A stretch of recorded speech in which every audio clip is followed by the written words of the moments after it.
What's up guys, I'm Ryan Guy, and today I'm going to be showing you a couple behind the scenes looks as to how I make my videos, as well as some tips and tricks in order to kickstart that YouTube channel that you've always wanted. So, here we go. Okay, well I can't snap, I got go. 1, 2, 3, funk it.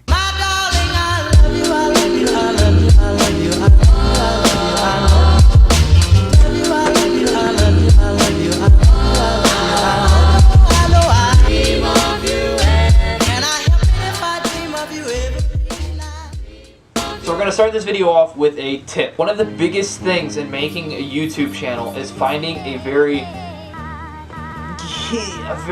fine niche. So what is a niche, or niche as some people call it? Whatever, same thing. I'll put the fancy actual definition right here. Basically what that looks like for me is a 18 to 24-year-old male who lives in the St. Louis area. They have a motorcycle, like motorcycles, they like cops, and they like accidents. So my most viewed video is an accident video, so people like to look that up. So really what I'm trying to say is know exactly who you're trying to make a video for, and you'll get way more views right off the gate than I did per se.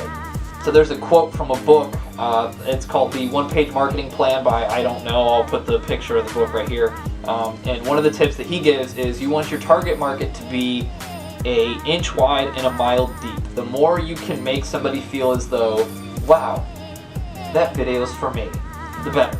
They'll feel more inclined to get involved with your video. Now that you know who you're going to be making videos for, you need to figure out how you're going to actually film these videos. Is it going to be with a camera, or are you going to be recording your own screen? You don't have to go out and buy a $400 GoPro or a $500 Canon EOS Rebel T6 or anything else. All you really need is a smartphone.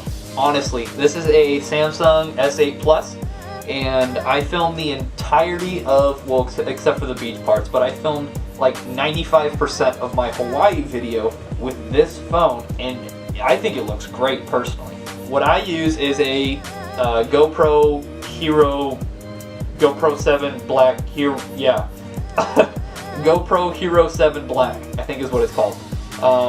Personally, I do not like GoPro. I hate them. Ever since I bought the Hero 5 Session, I hated it. I had nothing but problems with it. I don't like this one.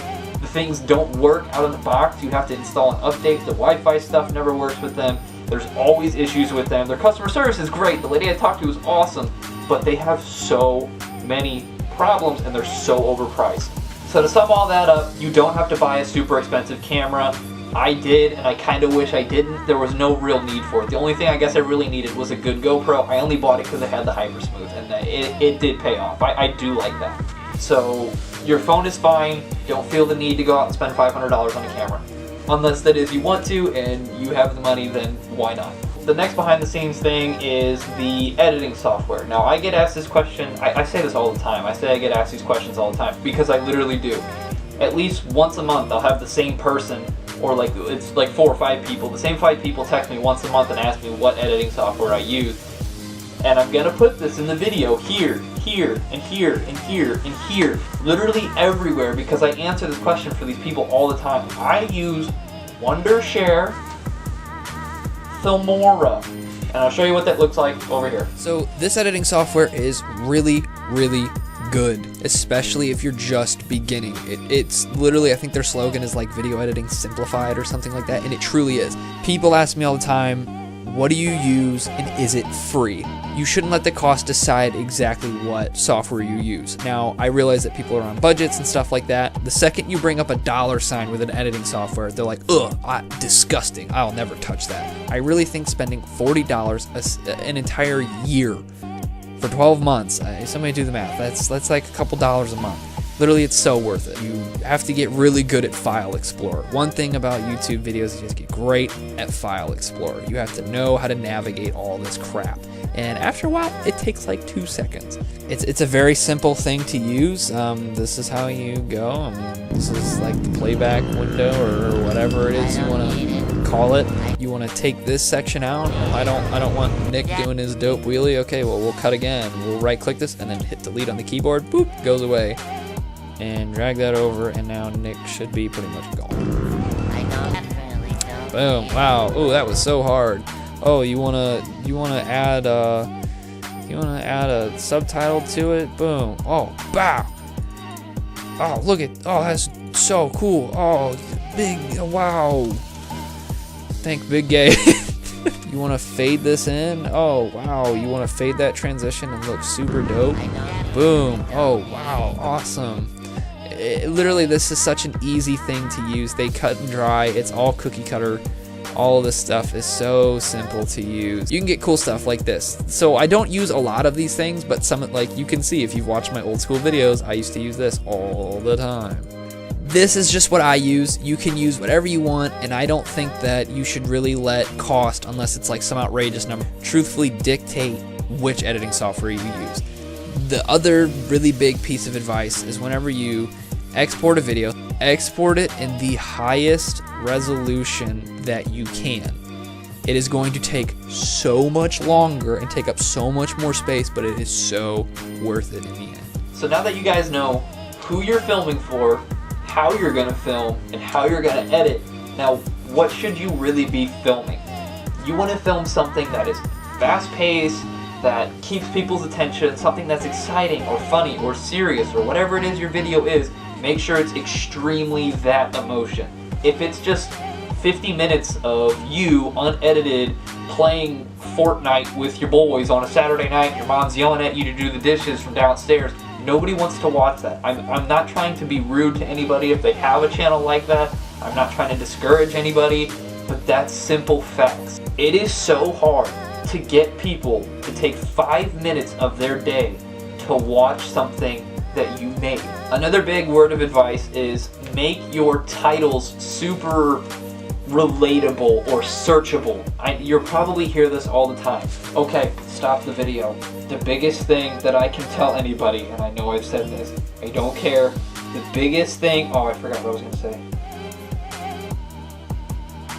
I know what it is. I literally had to rewatch the video to remember what it was. It literally took me 10 minutes to remember. The biggest thing that I've come to realize as a YouTuber or as a entrepreneur is that there is no cookie cutter way to success.